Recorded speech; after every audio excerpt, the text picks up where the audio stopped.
Hi, I'm Chris from Practical Navigator. I'm a tall ship captain, a Coast Guard veteran, and a rules of the road instructor. Here's the top 5 things I see boaters get wrong about the rules of the road.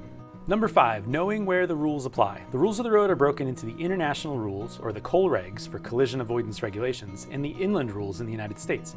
On nautical charts, as well as in the back of the rules of the road book, there's what's called the COL regs demarcation line. Outside of it, the international rules apply. Inside of it, the inland rules apply. But just because you're close to land doesn't mean the inland rules always apply. Puget Sound, Alaska, most of Maine are all international rule areas. There's some key differences between them, including sounds, lights, and actions, so be sure you know where you are. Number 4, vessels engaged in fishing. Rule 3 describes what a vessel engaged in fishing is. Any vessel fishing with nets, lines, trawls, or other fishing apparatus that restricts maneuverability, but does not include a vessel fishing with trolling lines. This is a vessel engaged in fishing. This is a vessel engaged in fishing.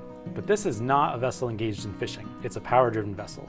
Although they might be trying to catch fish, they have no special privileges according to the rules. Number 3, narrow channels. Narrow channels aren't defined. A narrow channel to one boat is not to another, and as a captain, you have to know it when you see it. However, if you're less than 20 meters or a sailing vessel of any size, you have to avoid impeding the passage of a vessel that can navigate only in the narrow channel. Some people like to refer to the law of gross tonnage for large vessels, but really what they mean is if that vessel can navigate only in the channel, you have to stay out of their way. Number 2, risk of collision. Risk of collision is the most important thing you can understand as a vessel operator. If you're on a moving vessel and you look out your window and see another moving vessel, and the bearing or the direction to that vessel is not changing, and the vessel is getting closer, you're on a collision course, and somebody needs to take some action to avoid collision. The best thing you can do as a boater is look out the window, and Rule 7 describes what you should be looking for. If the bearing of an approaching object does not appreciably change, risk of collision exists. If you want to learn more about the rules of the road, check out my course at the link in the description below or at my website, practicalnavigator.org. Okay, enough of that. The number one thing that I see people get wrong about the rules of the road, and it pains me to admit it, is sailing vessels. You often hear that power gives way to sail, and that's sometimes true. I'm a sailor myself, but I cringe on the radio when I hear a small sailboat telling a tanker to get out of the way. Come on. First of all, if you're a sailing vessel, you must be propelled by sails alone.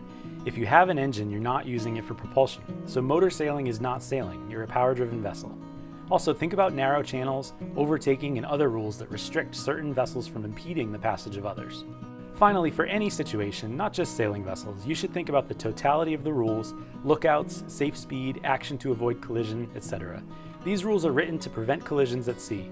They're preventable situations that we all need to be more diligent about on the water. Safety should be our first priority when we go boating. Thanks for watching and happy navigating.